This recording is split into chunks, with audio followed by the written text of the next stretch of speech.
अश्वत्थामा ने संकल्प कर लिया पांचों पांडवों को रात्रि में मारने के लिए। भगवान पांडवों के पुत्रों को भी जगाने गए, लेकिन जगे नहीं। क्यों? क्योंकि मोह की नींद में सोए हुए हैं। भगवान ने कहा चलो आप ही चलो। तो पांचों पांडव सहित द्रौपदी को लेकर के गंगा किनारे गए। रात्रि में अश्वत्थामा आया। अश्वत्थामा ने द्रौपदी के पांचों पुत्रों के सर धड़ से अलग कर दिया, पांडव समझ करके।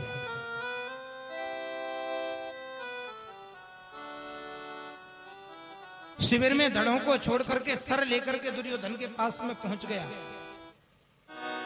आज मैंने तुम्हारा कष्ट ही दूर कर दिया मित्र, मैंने पांचों पांडवों को मार दिया। दुर्योधन को बड़ी प्रसन्नता हुई। इतना विशाल महाभारत का युद्ध हो गया, कोई नहीं मार पाया, और अश्वत्थामा ने एक ही रात्रि में पांचों पांडवों को मार दिया।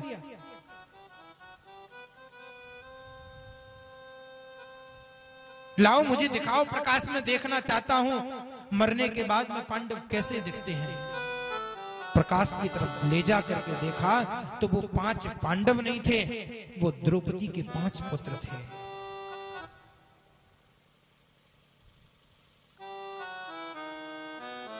और आज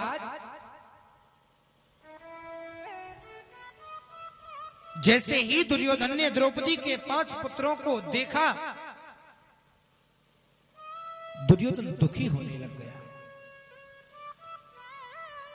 हमारे वंश को आगे बढ़ाने वाले यही तो थे, बाकी तो पूरा वंश नष्ट हो चुका है। और अश्वत्थामा तुमने इनको भी मार दिया, ये अच्छा नहीं किया। वो द्रौपदी के हृदय पर क्या बीतेगी।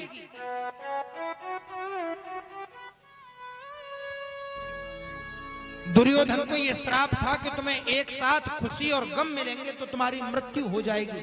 दुर्योधन का तो प्राणांत हो गया, लेकिन जब प्रातः काल पांचों पांडव द्रौपदी के सहित लौट करके शिविर में आए तो दौड़ करके द्रौपदी ने अपने पुत्रों को जाकर के देखा तो द्रौपदी के पांच पुत्र नहीं थे।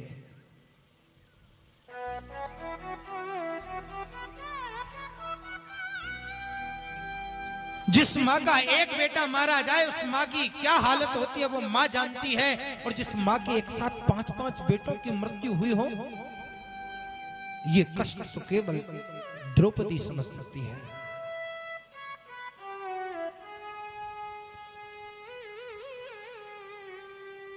द्रौपदी विलाप कर रही हैं, रो रही हैं।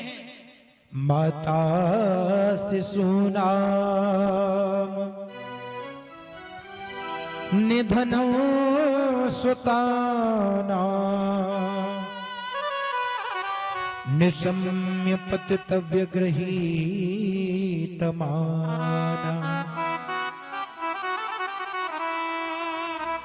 दुख दर्द आपके सीने में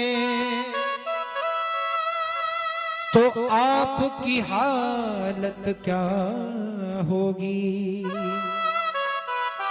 जिस बाप का बेटा मर जाए उस बाप की हालत क्या होगी।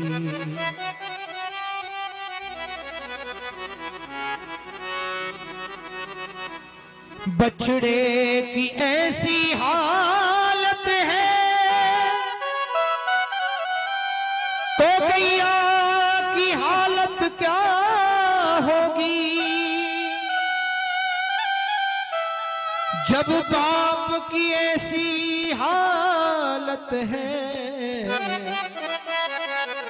तो उस मैया की हालत क्या होगी।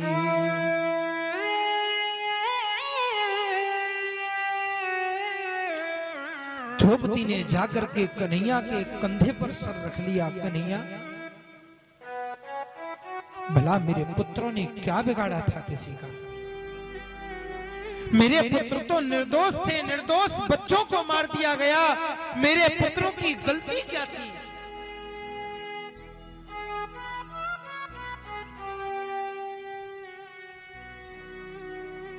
भगवान कहते हैं द्रौपदी इस संसार में कोई किसी को नहीं मारता, कोई किसी के द्वारा नहीं मरता। न जायते म्रियते वा कदाचिन।